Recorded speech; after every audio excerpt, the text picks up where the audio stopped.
Good afternoon and welcome. My name is Rabbi Shlomo Nathanson, and thank you for joining us here today on Docklands TV. Welcome back over the break. Looking forward to a very exciting and productive 2012, and again, thank you for joining us here today. Our weekly Thursday evening class, 7:30, Torah Studies, is back in full swing for a full schedule, and details on that class, please do visit our website, www.cjcc.com.au,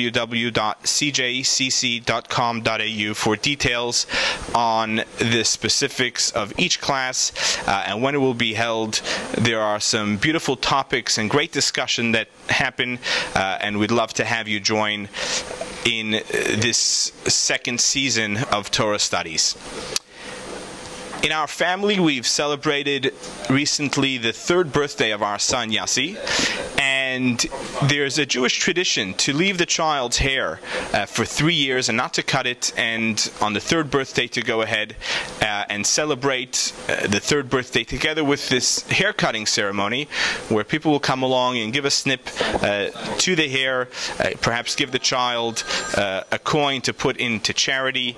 And there's many different explanations behind this beautiful custom, age-old custom, and today I'll touch upon one of the meanings behind this beautiful custom called the upsheren in Yiddish, or tisporet in Hebrew, or just simply the third year haircut of the child. This takes us back in time to where the typical form of income for the individual was by means of agriculture. Many people were involved in, growing fields, and there's actually a biblical obligation on the individual to allocate a certain part of the field and leave that for the less fortunate within the community, and that's the mitzvah of payah.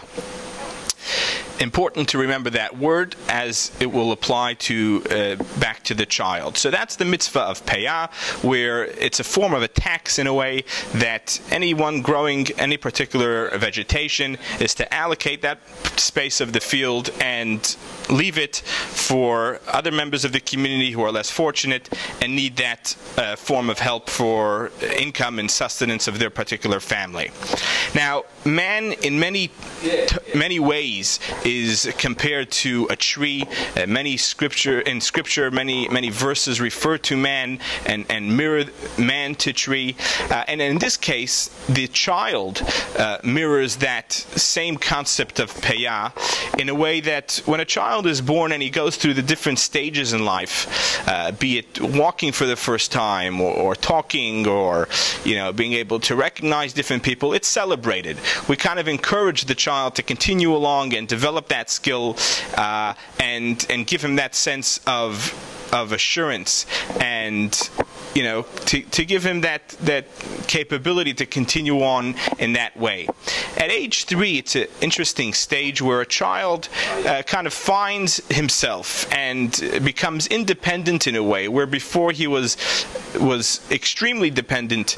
in his parents and his surroundings and needed to be nurtured in a certain way. At 3, the child often goes off and becomes a person of their own and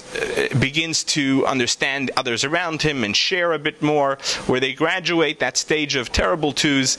and move into that next stage. And we celebrate that with the cutting of the hair, and the symbolism behind that is that when we do cut the hair, we leave the sideburns, which are peot,